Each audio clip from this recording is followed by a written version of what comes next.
guys, welcome back to my channel. Ikuti keseruan aku hari ini ya.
Jadi gimana guys?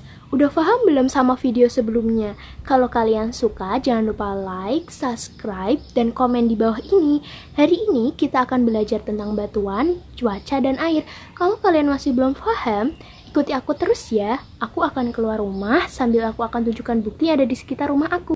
Sekarang kita akan mereview tentang batu kali yang merupakan salah satu batuan beku.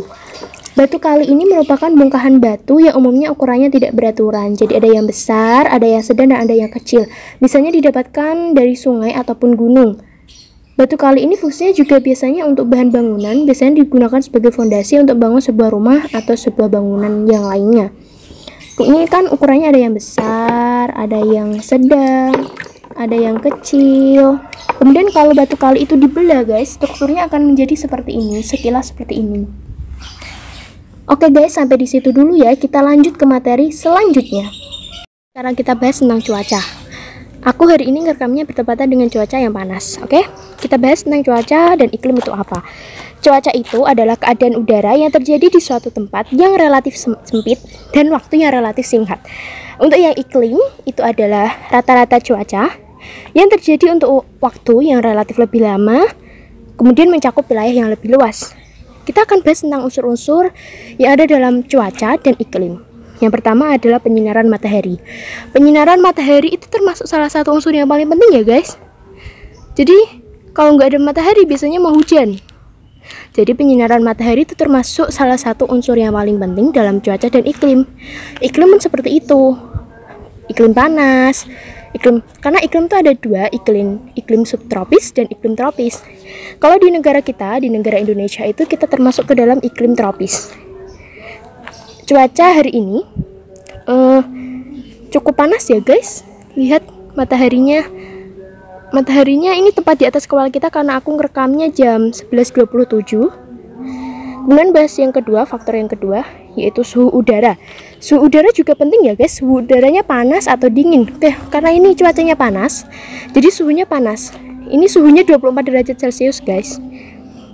Suhu udara itu kan contoh kalau suhu udara panas ya guys, itu ada pemanasan langsung yang terdiri dari absorpsi, refleksi, dan difusi. Kemudian pemanasan tidak langsung yang terdiri dari konduksi, konveksi, dan difusi. Untuk yang kedua tentang tekanan udara. Tekanan udara itu adalah beratnya massa udara di atas satuan suatu tanah, suatu wilayah, suatu tanah, permukaan bumi, dan lain sebagainya.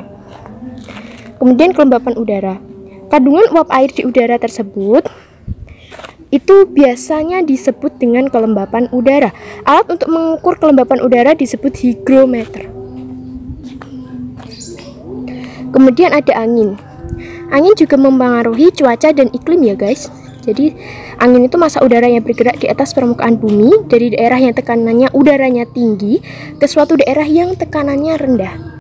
Angin guys, pola angin pun gak hanya satu, ada angin muson timur, ada angin muson barat. Angin muson timur menyebabkan musim kemarau di Indonesia pada bulan April sampai Oktober. Sedangkan angin muson barat menyebabkan musim penghujan pada bulan Oktober sampai Februari. Angin muson timur yang menyebabkan musim kemarau itu disebabkan karena angin bertiup dari Australia ke Asia. Sedangkan angin musim barat disebabkan karena angin bertiup dari Asia ke Australia. Kemudian kita bahas awan. Itu juga salah satu unsur dalam cuaca dan iklim. Awan itu sebenarnya adalah kumpulan partikel atau titik-titik air yang tampak di atmosfer. Kamu pasti sering kan lihat awan yang bentuknya berbeda-beda. Cantik banget ya awan-awannya. Awan-awan tersebut bisa dibedakan jadi beberapa jenis, baik berdasarkan ketinggian maupun berdasarkan pertumbuhan vertikalnya. Kemudian ada kabut. Kabut itu merupakan awan rendah yang ada di permukaan bumi. Curah hujan. Kemudian kita bahas tentang curah hujan. Curah hujan termasuk unsur-unsur dalam cuaca dan iklim juga ya guys. Ingat itu. Curah hujan itu merupakan peristiwa jatuhnya bentukan air alami dari massa udara. Massa udaranya itu berupa awan yang tebal dan telah mengalami kondensasi ke permukaan bumi. Guys, jadi ini adalah salah satu jenis air. Biasa disebut air sumur. Air sumur adalah air yang berada di dalam tanah yang ditamu di sumur atau air hujan yang masuk jatuh ke sumur. Jadi air sumur ini biasanya diaplikasikan, biasanya dipakai juga untuk keran air. Ini. Guys, manfaat air sumur juga banyak, salah satunya adalah untuk menjaga kelembapan tanah di area sekitar, kemudian memperkaya debit mata air, mengurangi banjir di wilayah pemukiman, mempertahankan dan meningkatkan tinggi permukaan air tanah, serta mengurangi erosi dan sedimentasi.